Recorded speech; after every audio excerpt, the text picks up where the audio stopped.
It is Thursday, August 13th, 2026, and this is The High Road, Logistics and Leadership. I'm Buck Reynolds, and I'm the one who remembers how this asphalt actually feels under a steer tire. This is Dan Miller. I'm Elena Rossi. And I'm Jules Sterling. We have a great show for you today. Yesterday, we covered J.B. Hunt's overroute agentic AI, global energy double choke crisis, and Jones Act waiver extensions. Well, we're still seeing the insurance ripples from that today, you see. It's creating a massive indemnity trap.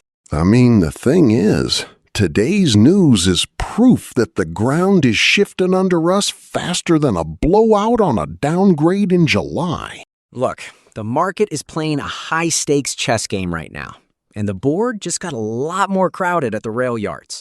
The big story is the rail sector officially hitting a decade high on the freight rail index. Oh, joy. More precision scheduled chaos for the rest of us. Well, look, the bottom line is that intermodal is up 6% year over year. 2026 is officially on pace to be the best year in intermodal history. But you see, shippers are mostly making that jump because intermodal rates are averaging a 34% discount compared to truckload. Right, but it's not just about the cost. The federal courts just upheld the two-person crew rule, which is a major regulatory win for the unions. I mean, finally some common sense. One man can't watch a 2-mile train and a faulty wheel bearing at the same time? Actually, the Class 1 carriers are arguing that this just adds to the margin squeeze while they try to push through this massive Union Pacific merger. $185 billion to buy Norfolk Southern. It's the 2-minute drill for the regulators.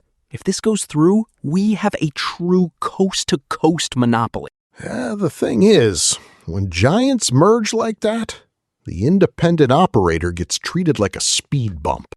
Well, okay, but if it increases efficiency at the interchanges, doesn't that help the whole circulatory system, Buck? Efficiency is corporate speak for fewer people doing more work for less pay, Jules. Well, if I may, the state attorneys general aren't convinced either. They're filing challenges left and right to keep the competition alive. Speaking of competition, the competition for a gallon of diesel is getting ugly. My thing is, it's not just volatility. It's a full-blown artery blockage. It's $5.40 a gallon this week, Buck. $5.40! I have account managers in tears because their customers won't swallow the surcharges. Look, the Strait of Hormuz is basically a no-go zone. Global crude transit is down by like 70%. It's like having your star quarterback out for the season. Actually, it's broader than that. The Danube is at record lows, and European refineries are getting hit by drones.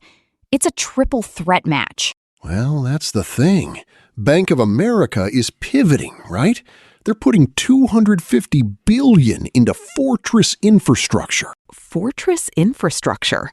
That sounds sort of like we're building castles for data centers. You see, it's about financing the assets that won't fail when the energy transition gets messy. They're betting on reliability over raw growth.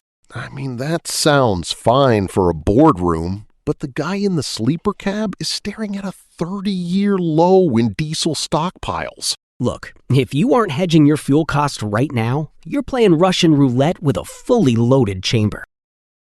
Now it's time for From the Sleeper Cab, our Thursday segment where we cut through the corporate fluff to see what's actually hitting the driver. Listen, I've spent 3 million miles looking through a windshield, and I've seen every trick. Back in the day, it was the big book and the little book. Today, it's some shady vendor selling you a ghost log patch. Is that why the FMCSA just wiped out those 5 ELD providers, Buck? Moonlight and Sparkle, right? Exactly, Jules. They nuked them on August 6th. If you're using one of those, you have 60 days to swap it out, or you're out of service. Look, I get why guys do it. They're trying to reclaim their time from a clock that doesn't care about traffic jams. Look, Dan, here is the deal. You have no freedom if you lose your authority. These vendors are giving you a rope. They want your business to fail. I suppose the real risk is the digital footprint of the fraud. If a driver is in a wreck and the forensic audit shows manual ghosting, the carrier is finished. I mean, that's the thing. And now they're codifying English proficiency, too. You can't use a translation app at the roadside anymore. If you can't read a runaway truck ramp sign, you're parked. Well, that seems sort of harsh for the guys who've been driving safely for 20 years, but just don't have the technical vocabulary, right? I mean, I agree, but the FMCSA says you're an 80,000-pound liability if you can't understand a signal from a cop. From the sleeper cab, that's a wrap. Before we move on, a quick note from our sponsor. Strategic logistics requires world-class engineering.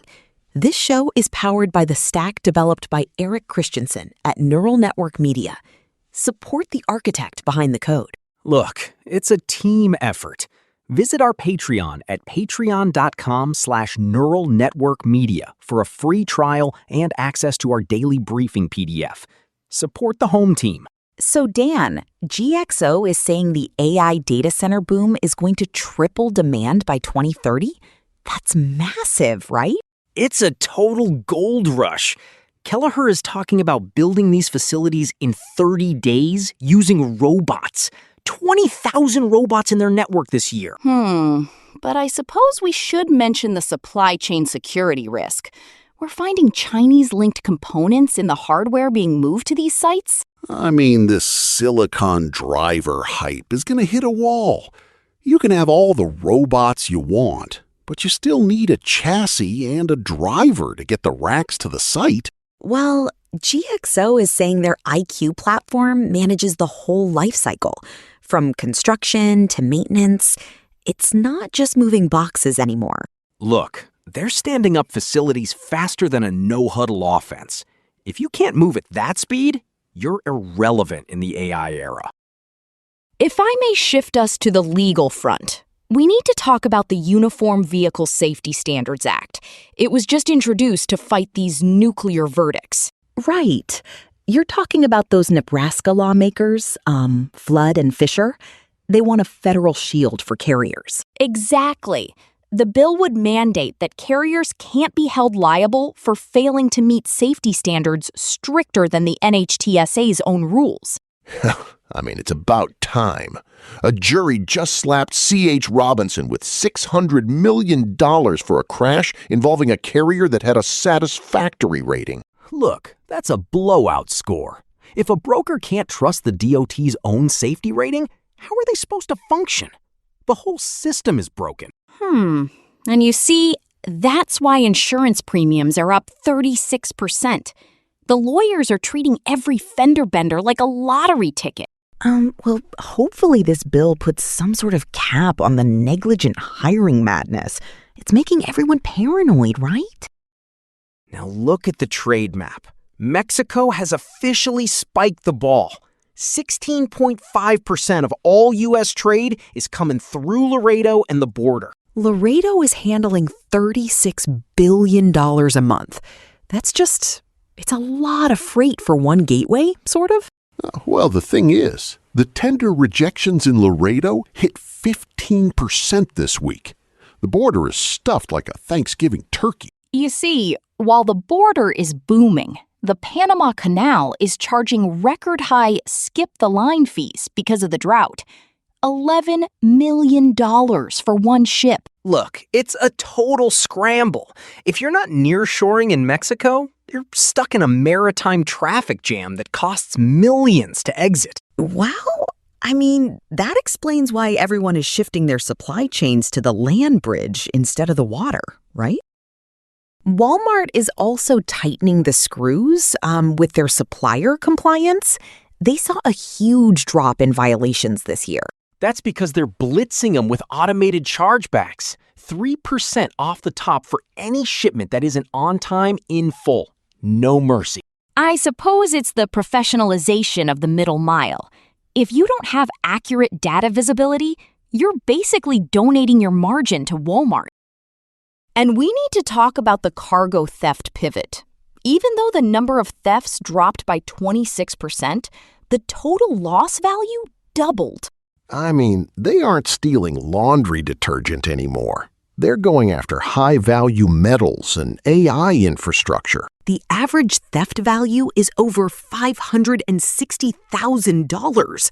That's terrifying for a small carrier, right? Well, it's because the thieves are using identity theft and data to target specific loads. They aren't using bolt cutters. They're using phishing emails.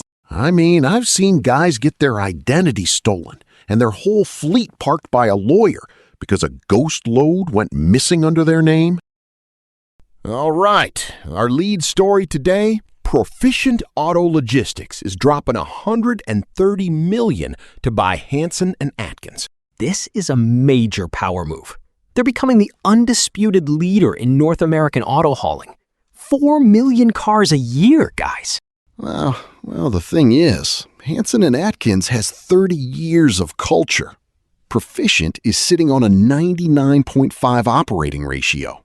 That's a lot of pressure on the iron. Well, if I may, the liability is the hidden factor. They're doing this right as the Montgomery case makes everyone obsessed with carrier quality. They're adding 900 drivers and expanding into Canada.